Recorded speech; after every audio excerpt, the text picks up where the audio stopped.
Good evening, general readers. It's March 13th, 2024. From a desk in a study with Ross Finlayson. Today's topic is moment and motion. The metaphysics of motion. Geometry is motion. So the past few talks have been mostly about metaphysics and logic, and then also the development of the ideas associated with the metaphysics and logic, which represent the teleological and the ontological. So the teleological is basically the Platonic ideals and such related concerns that reflect that this is a greater world than each of us apart, yet together we can consider it, and we're each as of the receipt of it, in that it's just a sort of abstract, absolute thing, the teleological, the world. Whereas the ontological is basically, in effect, that extension of the idea that each of us subjectively, objectively, for the intersubjectivity or interobjectivity, cannot attain to this absolute, that we are but finite creatures with limited means, and then as according to the theories of science and the philosophy behind science, and then as well with regards to logicism, that which is with regards to determinism, and then with regards to positivism, that which with regards to the final causes of the thing more than the first principles, in a sense, that the ontology relating to the word on, which is from being, where being is a very significant context in these usual talks of the philosophy of being, that the ontology is in a sense our body of knowledge, and it's as well as it's just kind of in effect what our state is, that people can know these things, and it's our organized formal ontology, which is the study of the ontology and the phylogenies of things and the cladistics of things, which relate their changes over time or their evolution in the revolutions, and what results the cladistics defining these in a manner as usually as that relating to evolutionary biology, phylogeny and cladistics, our ontology, that our ontology then is of sorts just the usual most matter-of-fact body of fact, body of abstract knowledge, representing via the connotations of denotation, representations, perceived fact. So scientism and logical positivism went a long ways towards basically trying to first establish a sort of void from what was otherwise the presence of the teleological, and then in terms of dealing with the fact that then that void left a void to be filled. So what we talk about in that sense perhaps may be that there's Plato. So Plato represents our antiquarian notion that Plato established that there's a world of ideals, and it's external to us. And again, when I say us or we, I just mean you, me, or anybody who thinks about these things. It's an absolute world. It has ideals. So our ideas reflect on ideals, and they exist. The perfect circle exists. No one can make a perfect circle. We can make something so close as to be indistinguishable by all our perceptions. That it still yet exists is so represented by its connotation and denotation and representation of the mathematical model and the physical model and the graphical model representing each other in this way. So Plato is usually then the touchstone, whereas if you say, well, geometry is Euclid's, it's a panel of mathematicians kind of being summarized, digested, and concatenated and compiled by Euclid, a man, and so when we talk about geometry, we mean all that comes from that. So with Plato, then it's basically for the Western tradition, and the Eastern and Western tradition here meet and result kind of being the same, a combined tradition. that Plato is in our canon, in our dogma of canon and canon of dogma, the common reference of someone who's authoritative for this idea, right? Plato.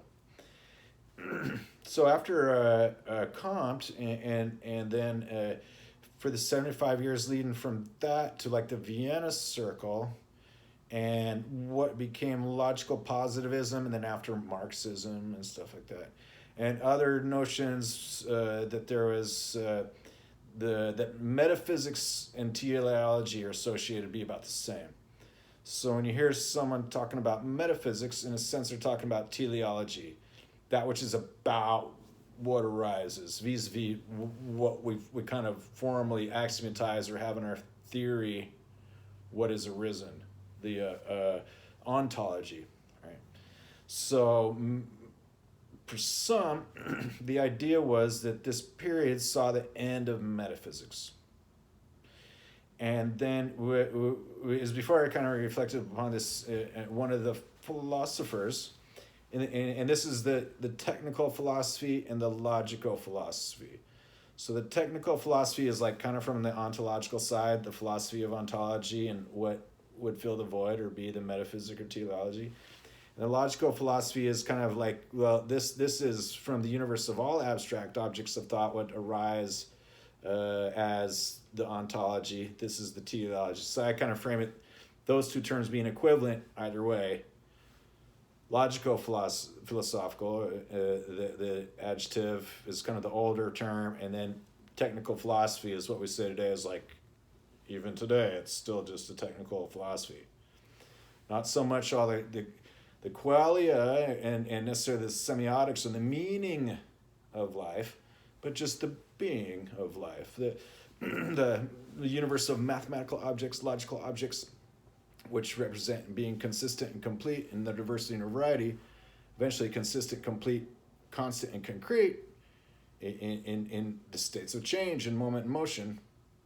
This becomes a common milieu, essentially, for any kind of theory that's everything. It's the everything part. What is? What it be?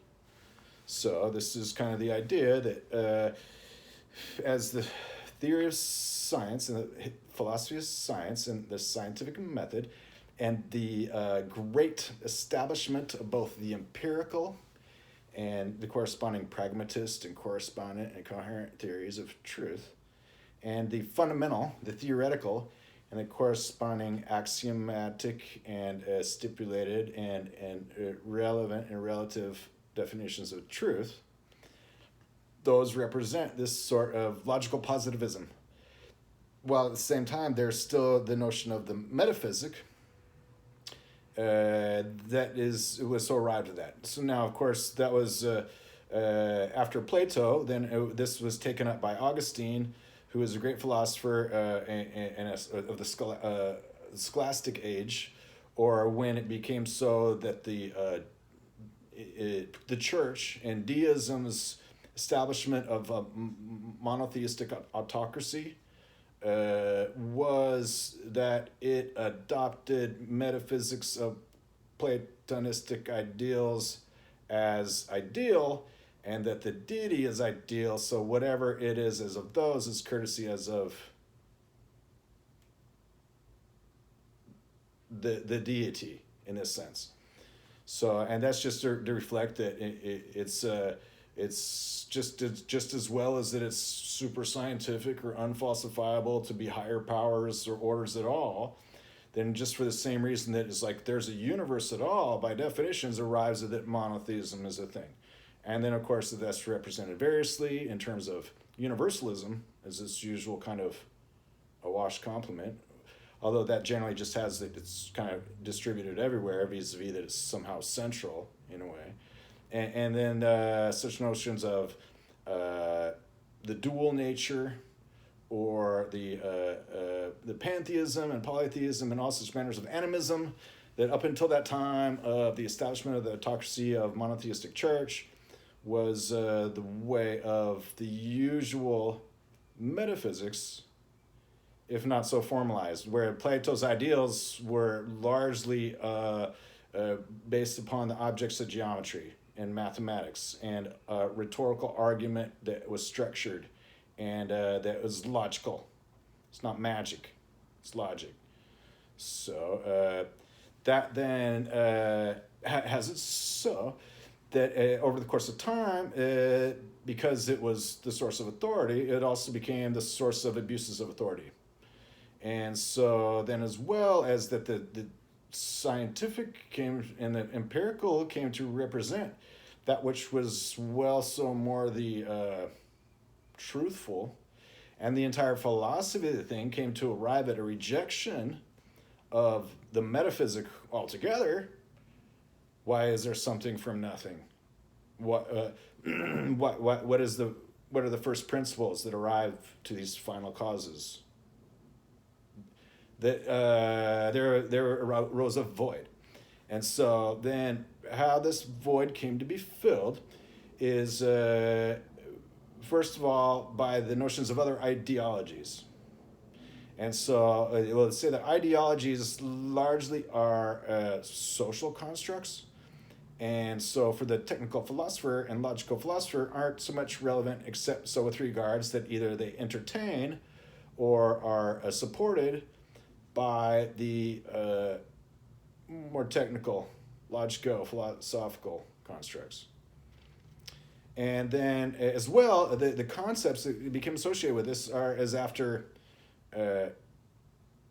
nihilism and existentialism, and to a sense surrealism, with the idea that these became for the ideologies of the holistic and monistic view of theory, thought, that is kind of the way this is. So we fast forward from Augustine and skip over Duns Scotus and Berg Spinoza, who have infinity and logically, and then get to Descartes and his rationalist doctrine. And then you can automatically associate that East and West with dual monism and these kinds of things, just to reflect on the nature of the dialectic that so arises. And we fast forward to say to Kant, he's kind of got the sublime, which is greater than it is, and the Ding an sich is like it's in itself.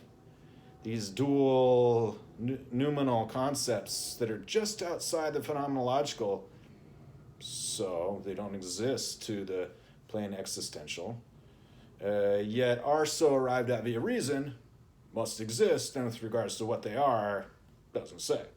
So Kant has this as two of his most primarily important reasons why in the canon of technical and logical philosophical study, Immanuel Kant. And so then after Kant, one of the next greatest thinkers was Hegel. And so Hegel has a couple things going on. One is that he's a very rational guy. And so Kant had brought along from Descartes like being, the idea of being, and the Ding an sich and sein, the being, state of being.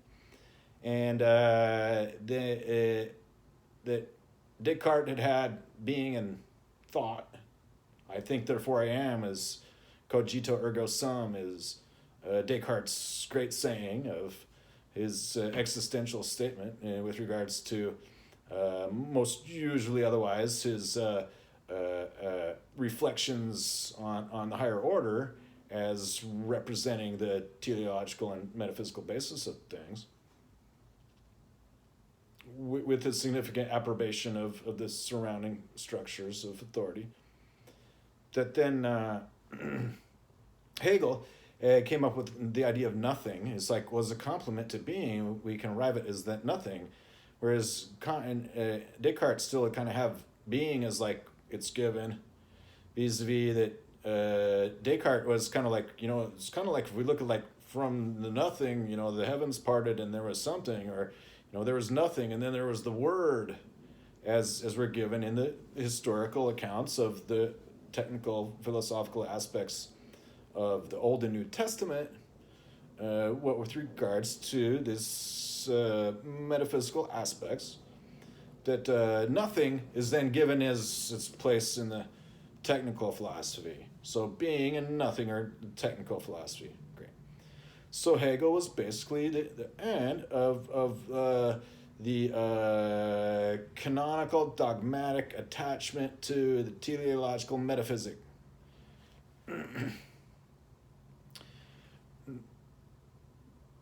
When I say the end, it's not so much that it didn't begin again. It's just that then for some time, there was a significant retrenchment in the interests and for the benefit of science and logical positivism to rebuild the milieu so that it was descriptive in terms of the ontology instead of the metaphysic and teleology. Right? So, how that then arises is that there's Comte and Boole and Augustus de Morgan. We talked about this with logic and metaphysics, so we're not going to talk too much about logic here, except insofar as that is a common thread of this technical philosophy, and that logic arises from it. It's reasoning, it's rationality, it's reasoning, it's thought. It's all in the realm of this universe of the domain of discourse, when it's the universe of logical objects, the universe of mathematical objects, so on, etc. Plato's ideals, what results objectively a truth to which we can attain, which we can disclose and discover. The truth is invented, or rather, truth is discovered, that it's already been invented. We rediscover it. We remember it for the first time. These kinds of things. So after Hegel and then the Boole, and then we get into the 20th century. And it's a time of great strife and a time of great change. And it's a time of great change about technology. So this is when there was the time when, with the advent of the steam engine and the Industrial Revolution and the great burgeoning of scientific knowledge beyond the traditional realm of what was only possible, accessible to the thinkers who just, using their faculties of reason, arrived at why things are like so, and just made the right guesses, as it were, vis-a-vis an entire body of scientific data and description, the configuration and energy of experiments, which made it so then that scientific logical positivism began to very much so satisfy the empirical and to grow so much that then it became, for the philosophy of things, how to explain the reasoning and rationality as of these things about how they are. Instead of this microcosm and macrocosm is what we had before, as of the metaphysical, which it still is, as of the microcosm and macrocosm of the empirical, the phenomenological, and so on. So then we get into these three kinds of thinkers. And so I'll kind of relate them as anti-Plato. And so when we say anti-Plato, it's something to be said of it. It's not somebody who just rejects the idea of ideals, though they do. And it's not so much somebody who arrives at some alternate ideals, though they do. It's just so much how they reflect, for each one, kind of a journey through the ideas of thought that one goes through when going through the ideas of the fundamental retrenchment from or towards the absence of a metaphysics and from or towards the absence of an ontology. So then this is usually Wittgenstein first. So Wittgenstein is our anti-Plato because what he heralds is sort of the end of the metaphysic. And he's a Platonist, and his book or work, it's brief, Tractatus Logico-Philosophicus, is a great sort of work, and it starts out and it says, hey, here's a quick metaphysic, and I've framed it as my dialectic of my ontology after the metaphysic, and then he just kind of leaves it be.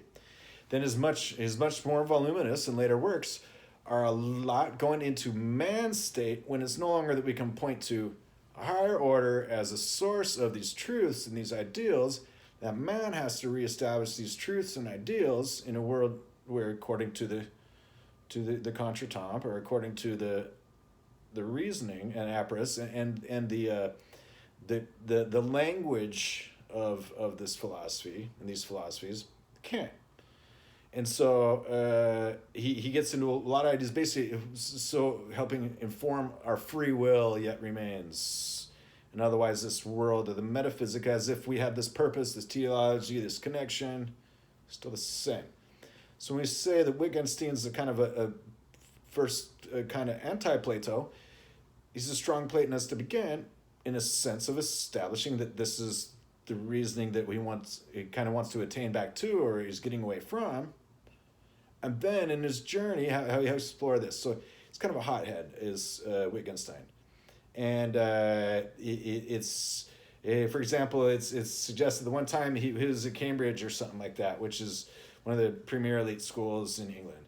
And he entered into one of the colloquia, and they had a brief argument. And so one time they were having a philosophical argument, and they were talking about objectivity or subjectivity or something like that.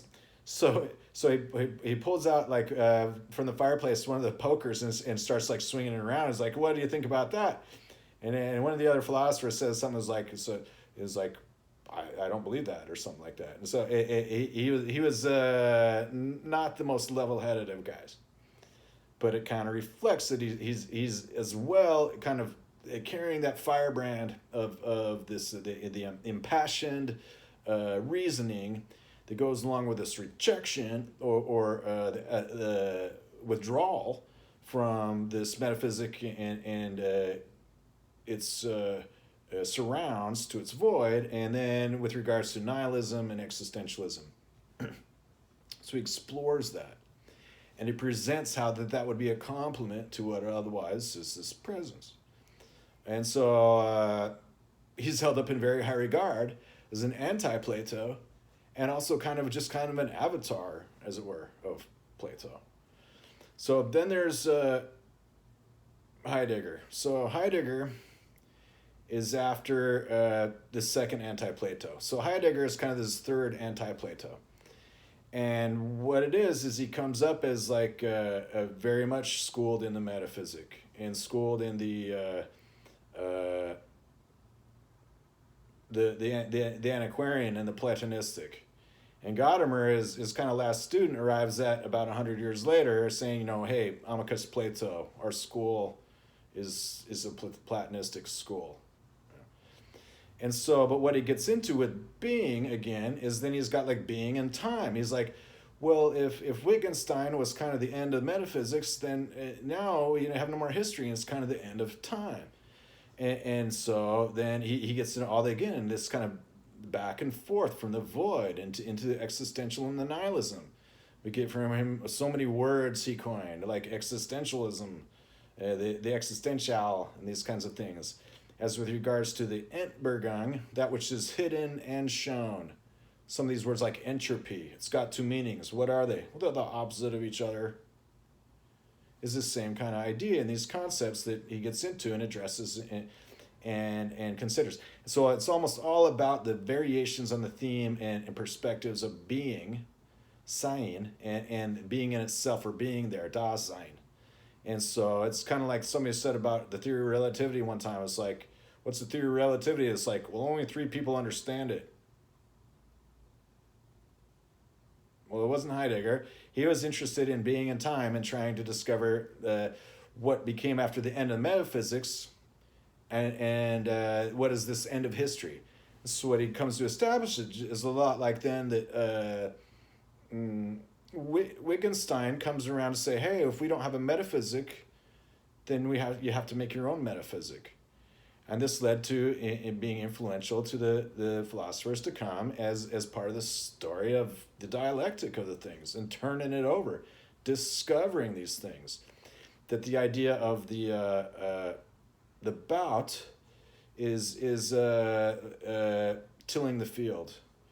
And that it disturbs the field, but later things grow in it. So this is kind of the idea of the farmer in his field. He discovers these things, he turns them over, and so that this kind of Einbaut or whatever is this idea that it's kind of like so.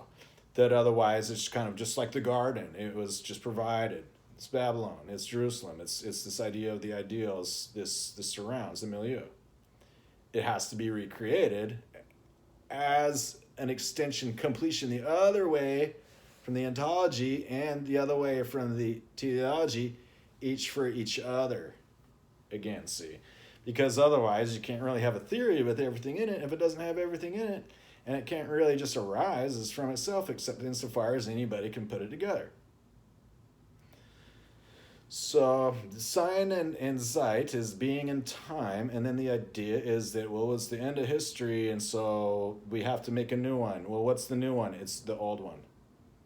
And then he gives a great defense of all the development that came to arrive at that, and up and back down the mountain, and so it is, and so how it arises, kind of like thing. So then the second anti-Plato, in a sense, was Nietzsche.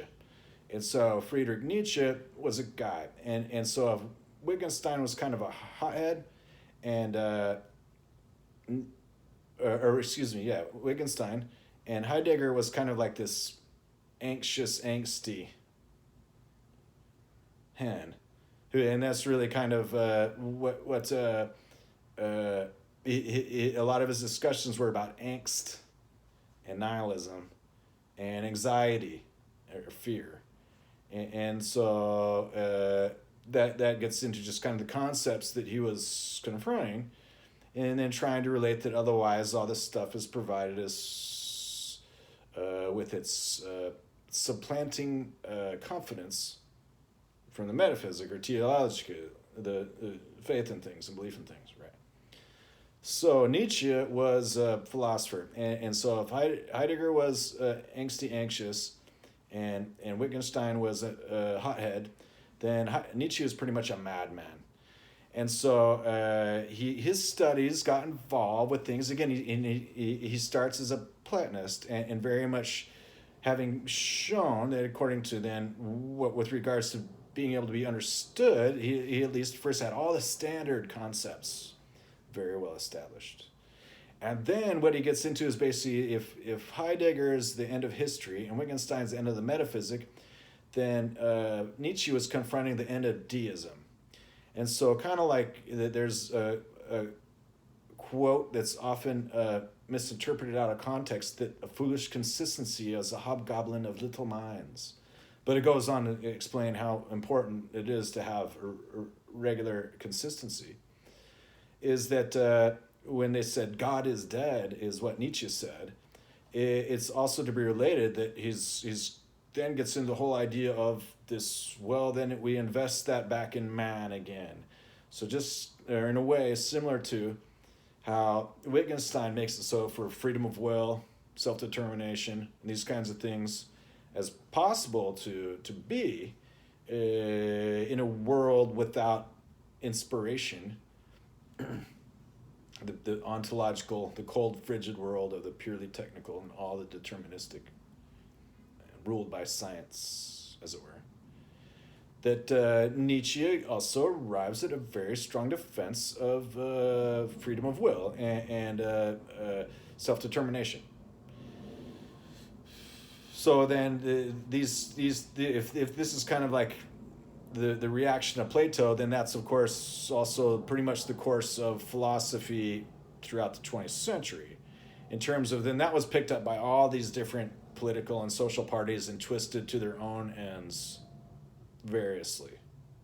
Well, at the same time, as kind of like we were talking about this before, we kind of on behalf of the logical philosophical side and on behalf of the technical philosophy side, we kind of confiscate these notions from where they've been appropriated and relay their technical import as with regards to the dialectic, the fuller dialectic, teleology, our ontology, and ontology, our teleology, to arrive back then as that postmodern deconstructive account is a constructive account again, and is structuralist and is simple, while at the same time informed, and we're not missing out either the canon and dogma and history arrived as received, and the canon and dogma and history is arrived as rejected, and that what sits to fill its place, vis-a-vis how then we can just kind of have a sort of overall, abstractly thorough reasoning, understanding, development of these things in theory. So that's basically the idea from a philosophical point of view. Then getting into the usual sorts of notions for moment and motion, of foundations, that geometry is motion, that it's universal mathematics and geometrical objects, well defined, perfect in its form and proportion, while yet free, fundamentally, for thinking beings, and intersubjectivity and interobjectivity. So that encapsulates pretty much what I wanted to mention about then the close of the talk on the metaphysic and the ontology, as now they're kind of unified again. So what was the end of metaphysic is back again. And the usual modern having to reject the metaphysic is rejected itself again, to be accepted through and through again as the passage of time, the development and journey through somebody's own philosophic course to arrive at the truth of these things for what's perceived to exist as the truth of these things. So then when we get back to axiomatics and mathematics, and that being the usual course, and it's the ontology of it, vis-a-vis the notions of first principle and final cause, the ideas of the things that would so arise, the critically important notions of complementary of being and all and nothing and becoming, these kinds of things, and then whether nothing is neeked and absolutely nihilo, zut, or it's actually out of which things become, whether the absolute is amorphous and indeterminate, or if it's the detail of the things. Meeting in the middle of nowhere, either way is okay, because both ways result the same. Theory on a platter. So that is where then, so I've got some more books, and one particularly I got to look at, and it helped remind me that there's a lot of strong support for the teleology, and it made me happy. So we're going to look at that for a minute. So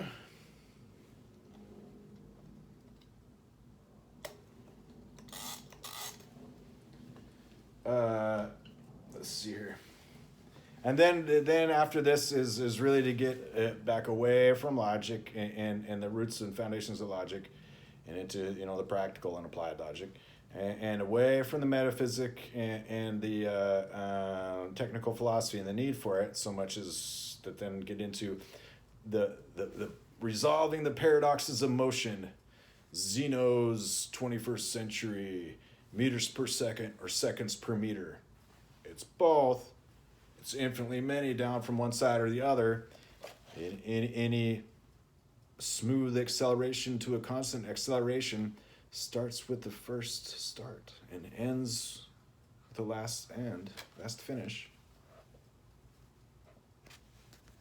These are the matters of completion of these things in this dialectic, to fill the middle of this nowhere from the infinite all around, because we are each yet finite creatures. Yet we have an object sense, then a number sense, and a word sense, and a time sense, and a sense of the continuum.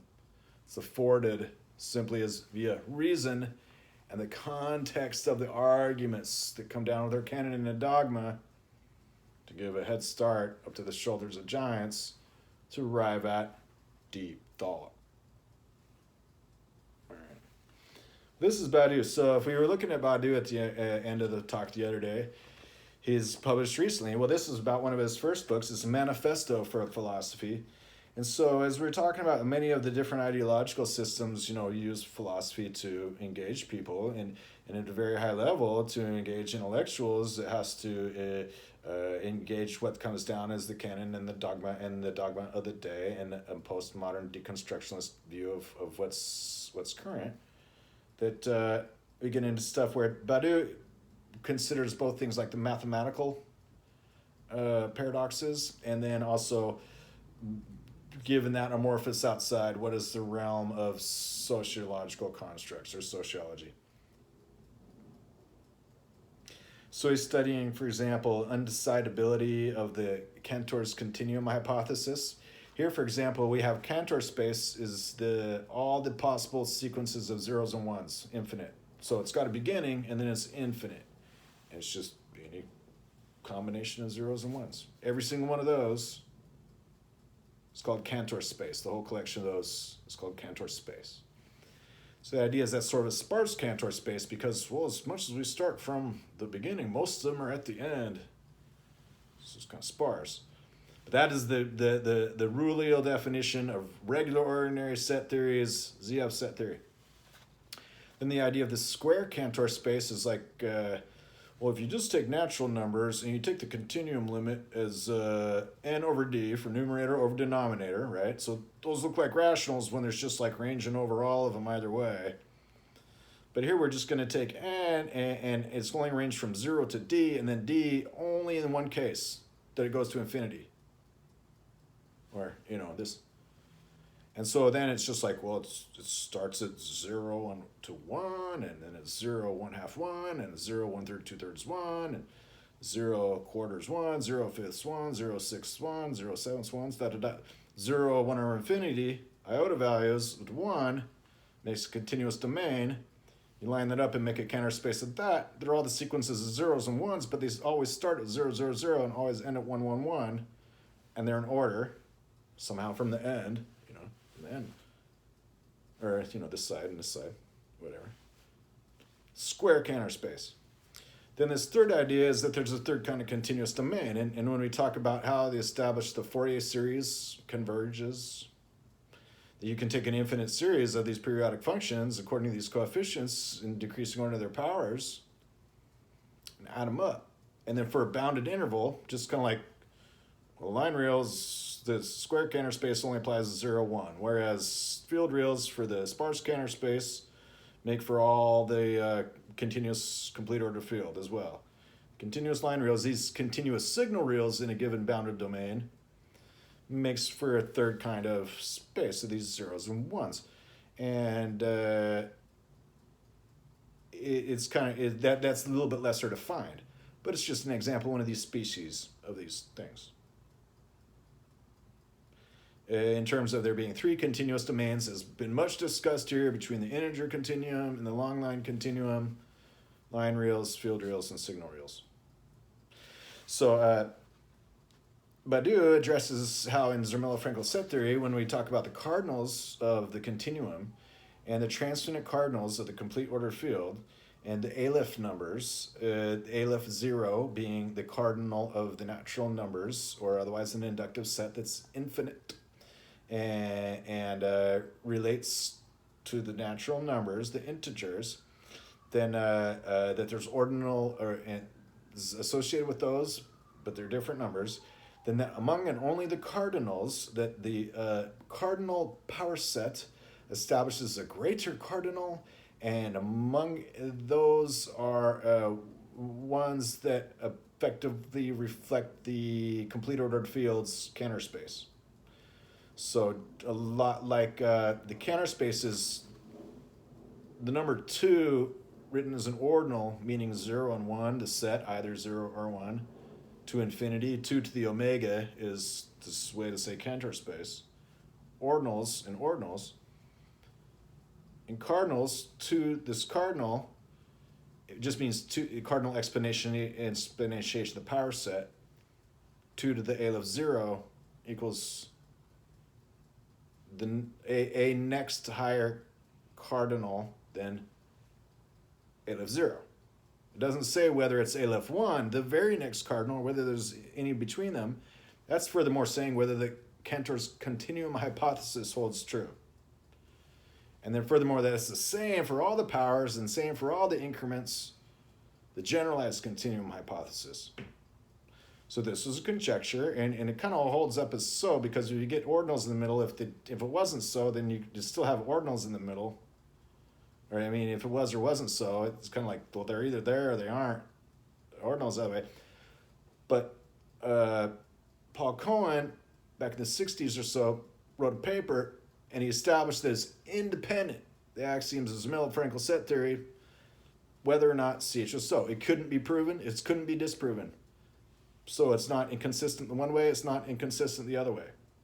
But nobody's yet really figured out any other axioms to add to that with regard to describe what that is. But you can kind of use cardinal numbers in an applied setting. It's like, well, what do you use cardinal numbers for? It's just to say, well, the reals are more than the rationals, which have measure 0.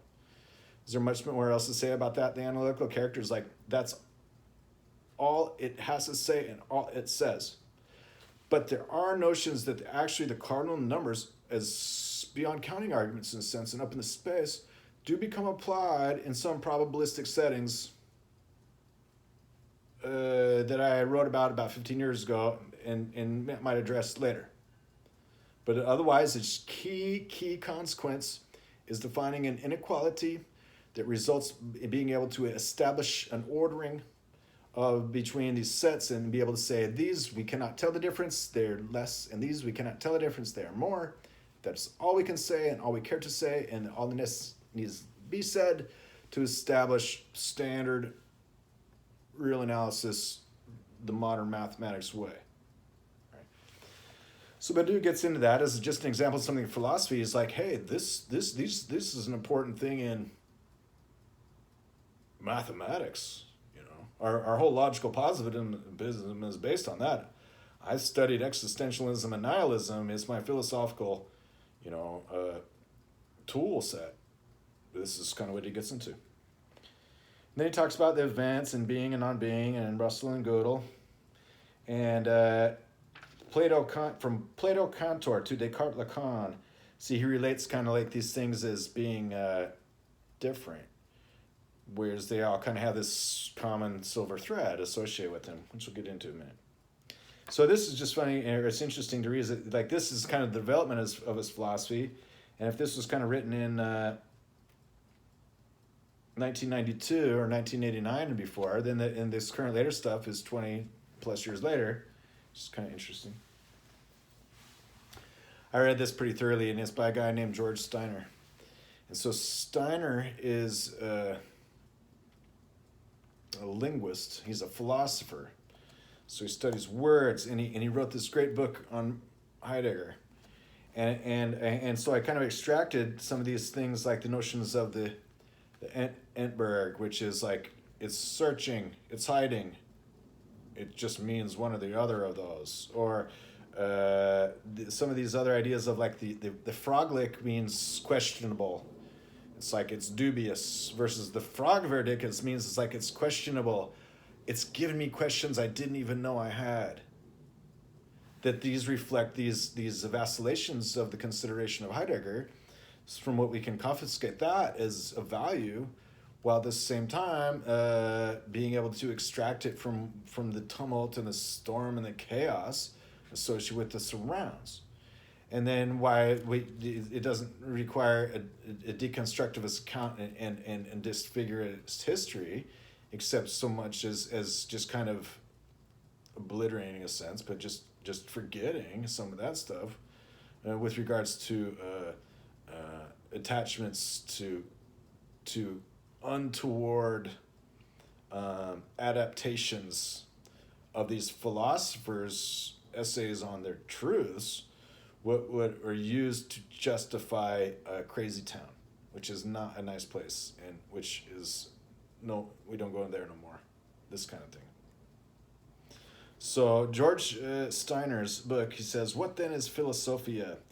It is the expressly accomplished correspondence which speaks insofar as it considers the appeal of the being in being."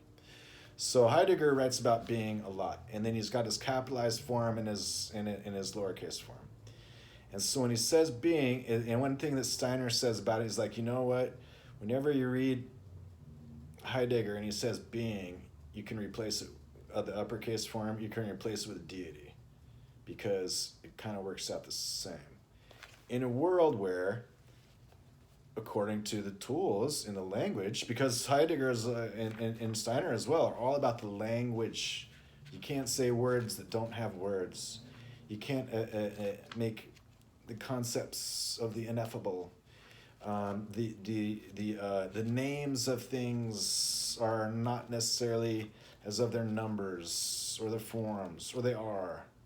Language is of paramount importance to these, and so the control of language, whether it's just dumbing it down and making it so that nobody's got words anymore, it's controlled, or blowing it wide open, whereas regards to the times it's like Pythagoras is like, only you have to be a geometer to come in here, and people was like, wow, I got to learn geometry to go to Pythagoras' school, and he's like, no, it means no poets. It's just kind of like, not that he had anything against language and the loquaciousness of language per se, only kind of the nonsensical absurd. So language is a key thing, and essentially, and then also it relates a lot to the idea of one of the greatest concepts that drives the difference was the felix culpa. And what is this? Is a happy, sad case, happy fault. The idea as well is like, well, there was the Garden of Eden, and Adam and Eve were happy there, and they lived a perfect pastoral life. But if they hadn't been cast out, then it never would have came around that the Word would have been born, or as with regards to the idea of that there are two beginnings in the Old and New Testament. Kind of geometry's beginning is like there was nothing, and then there was form. To the beginning of the conceptual, there was nothing, and then there was the Word, again capitalized and expressing deity and its placeholding. That is kind of the thing. Now, deism is super scientific. In the technical and logical philosophy, it has an abstract place. That's it. It's super scientific. Just like our ontological and the teleological from metaphysic has to attain and build to each other. It can't be grasped. It's a voluntary submission that it may exist. And then that it must is a consequence left to each because it's allowed. It's not, you can't exclude it by any means, but it can't be petitioned so much to be brought in, is the usual idea. Well, it exists.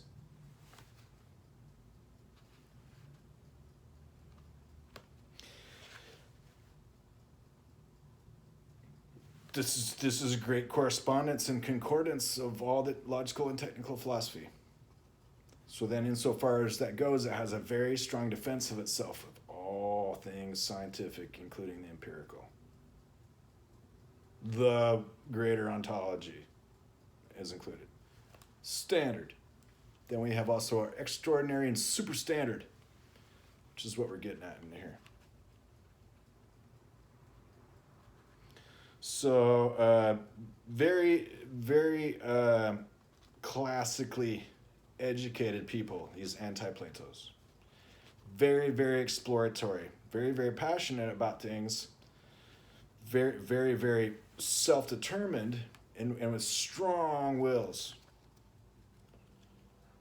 They're kept around as strong, very strong defenses of Platonism by their total incorporation of what would otherwise be the surrounds. So Steiner's is a good book here on, and it's one of the readable books on Heidegger. Though I've been working up to it by reading Gadamer and then Parmenides and Heidegger on metaphysics, which was also kind of discussed here. So this is talking about the object sense and number sense and word sense and time sense and continuum sense.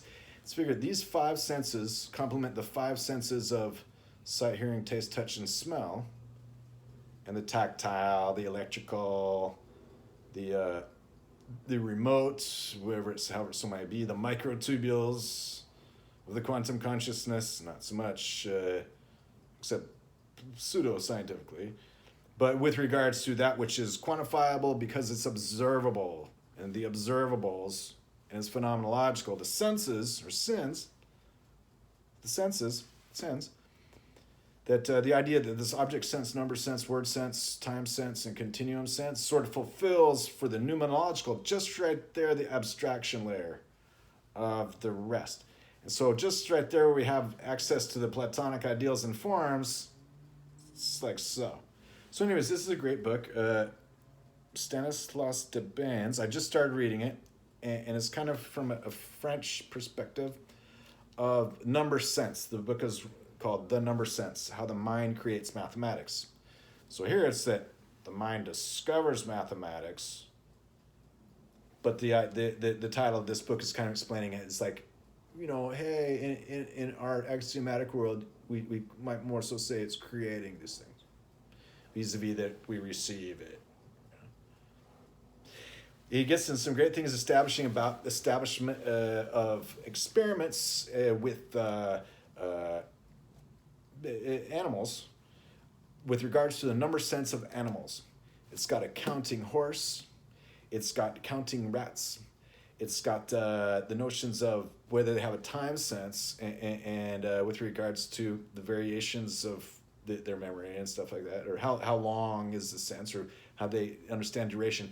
Doesn't really explain the object sense except stimuli response. All that the experiment can really control for is stimuli response, these kinds of things. And control, meaning exclusion from outside events. That the counting horse was excluded from outside events, not so much, it wasn't even so much that there was a collusion between the horse trainer and the horse that given some figures that it would count right, or even just that the crowd watching, it could tell from when the crowd expected it to stop, he's like, right? That's what they figured, that this kind of thing happened. But they do establish that with regards to the correlation, the discovery of numerical relations, for example, that lab rats can know the difference between 2 and 4 and 4 and 8 in terms of what they can learn and kind of keep in mind. Vis-a-vis, they have a very good spatial memory and association of counts of things with instances of things. But anyways, I'll be reading this because I've just got started with it, and it says it has many anecdotes. The ability to compare two numerical quantities is an even more fundamental ability, and indeed it is widespread among animals. So, this is what I wanted to look at today. I found this book and I was pretty happy about it. So among a bunch of kind of mysticism stuff, this is Anne Cattell's, A Dictionary of Esoteric Words. So the other day, I was looking in these dictionaries and I wanted to find teleology. Well, there's an entry in here for teleology, and I thought it was pretty good. It says, teleois, mysterious series of numbers and proportions found in musical scales, in distances of planets from the sun, and design of snowflakes, etc. It determines the structure of all key temples of Palestine, Tibet, Cathay, Mailand, and Eastern Andes. So what this book is about is that it has the many terms from the Hebraic, the Vedic, and Sanskrit, and those being the large wellspring of all these mystical terms like Ein Sof and all these things. And so what it has is it had one for the silver cord, which is probably where I picked it up, and what it is among the terms about where as I first found this and I was looking through it, I was looking for Ananta, which is the Vedic avatar of mathematical logic, and so that's in this book. We have stuff like a Shastras is a sacred book, and simulacrum, an image formed in the likeness of a being or a thing. And what I'm looking for is, here's the wisdom snake, a sesh, a symbol of eternal matter, represented by the thousand-headed serpent forming the couch upon which Vishnu rests during the night of Brahma. Shambhala, the home of mysticism and the secret doctrine, septenary, seven principles in man. These being terms from the symbology, which represents the metaphysics side and the mystical side, which in large part are so open to interpretation that when Pythagoras' school is like geometers only, no poets, and that's just kind of jocular. I mean, that was kind of the idea. That this metaphysic is in a lyrical and poetical sense, as we only have this metonymy to carry it, and we only have language to carry it, we only have metaphor to carry it, the intentional and intentional. That this is a great little book, though, because it has a lot of the different words which would be known through all these different kinds of traditions that establish the carriage of wisdom in these sorts symbolry. So it was the silver cord, and it will be familiar a word, but there are so many words of similar etymology here, like sambhava, proportion, indicating identity, that represent these things. Sakti, power to create. Sakshi, witness or one having eyes. Sakya, money, was the family name of Buddha, given to Gautama Buddha. Sama, first qualification of a disciple, which is perfect mastery over mind. All these ideals and concepts, which we can never really have but hope to attain to, are these things that keep it together in the things. Sannyasa, withdrawal from the material world. So the alienation and the inauthentic and the recourse back to the clearing and the authentic and the Einbaut and this kind of thing in the Entberg was a big theme of the end, the beginning of history and this kind of stuff. Amicus Plato. Sayojva, the state of supreme bliss, which, however, does not include union with the infinite. Satya Loka, the place of truth, the highest heaven.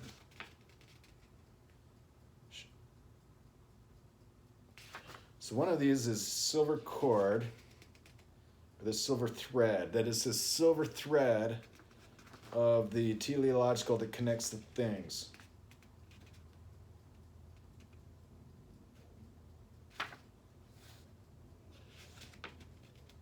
Yeah. Suchi, solar fire, or the fire of animal passion. Sukshma, undifferentiated condition of matter. Sukshma Sharira, subtle or etheric body, double of the physical body. So the Sarira is the usual notion of the development of a kind of token of the soul in supremely evolved Buddhist philosophers. So the sutra is a sacred cord worn by the two higher Hindu castes, and the sutrama, the mystic silver cord of life, the spiritual consciousness on which our inner God contacts us, the thread on which our seven bodies are linked together. So the sutrama, or sutrama, I don't know the pronunciation of Sanskrit, after, Sanskrit and Devanagari. Like, Latin is a dead language, they say. And Sanskrit is a dead language, they say. But Romance languages are spoken around the world, and Devanagari is alive today for sure. That it's the same sort roots. So that's when I saw that in this book, it helped relate to me that this has all these different terms which would be familiar to people who are philosophers over time, since antiquity, since prehistory. That it's canon and dogma in the East and West. And not necessarily say that the West is the best, but